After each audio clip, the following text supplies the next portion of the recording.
Drawing room के अंदर gift ही gift रखे थे, छोटा गिफ्ट बड़ा गिफ्ट, भरमार हो गई थी गिफ्ट की। किशन लाल जी स्कूल से रिटायर होकर घर आए थे। स्कूल से छोड़ने उनके टीचर्स आए हुए थे, साथ में टीचर्स थे, प्रिंसिपल थे और उनके कुछ रिश्तेदार भी घर में आए हुए थे। शाम को जब सबको चाय नाश्ता कराकर विदा किया तो उसके बाद बच्चे उत्साह में थे कि गिफ्ट खोलकर देखने हैं। उनको बेचैनी हो रही थी इन गिफ्ट के अंदर क्या क्या रखा है।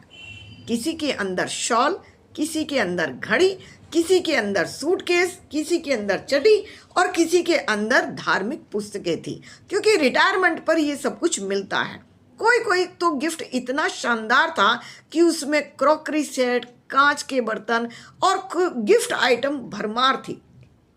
किशन लाल जी तो खुश थे, उनकी आंखों में नमी थी कि वो आज रिटायर हो गए थे, अपने दोस्तों से आज वो बिछड़ गए थे। उनकी यादें एक एल्बम में और एक पेन ड्राइव में सिमट कर रह गई थी, लेकिन बच्चे बड़े खुश थे। कुछ एक दो गिफ्ट ऐसे थे जिन्हें देखकर लग रहा था, बच्चों ने कहा कि पापा जी ये तो कुछ सस्ते से लग रहे हैं। तभी किशन लाल जी ने कहा, दान की बच्चियां के दांत नहीं गिने जाते, दान की बच्चिया के दांत नहीं गिने जाते, उसकी भावनाओं को समझो। कितने प्यार से उसने ये गिफ्ट मेरे लिए ढूंढा होगा, कितना उसने सोचा होगा, और अगर उसे कुछ समझ नहीं आया होगा तो उसने अपने घर से ये गिफ्ट दिया होगा। ये सारे गिफ्ट मुझे जान से भी ज़्यादा प्यारे हैं।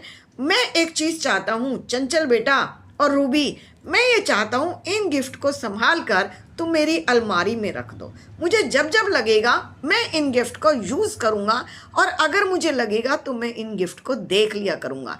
इतने शानदार गिफ्ट, जीवन में गिफ्ट लेना और देना हमारी एक भारतीय परंपरा है। हमारे घर में जब कोई आता है तो हम उसके लिए कुछ देते हैं। कभी भी हम बहन और बेटियों को खाली हाथ नहीं भेजते हैं। चाहे शगुन का 100 रुपये लिफाफा ही रखें, चाहे उसके सूट और साड़ी ही रखें, चाहे उसके बच्चों के कपड़े दें या उसके कपड़ों के पैसे ही रखें। और जब हम किसी के घर जाते हैं तब भी हम खाली हाथ नहीं जाते, चाहे हम फल ही लेकर जाएं, चाहे हम चॉकलेट लेकर जाएं। गिफ्ट देना और गिफ्ट लेना, सौगात देना और सौगात लेना, ये हमारी भारतीय परंपरा है जो बेहद खूबसूरत है। घर के अंदर प्रवेश करते ही लगता है, पहले हम अतिथि कहते थे, अब हम गेस्ट कहते हैं।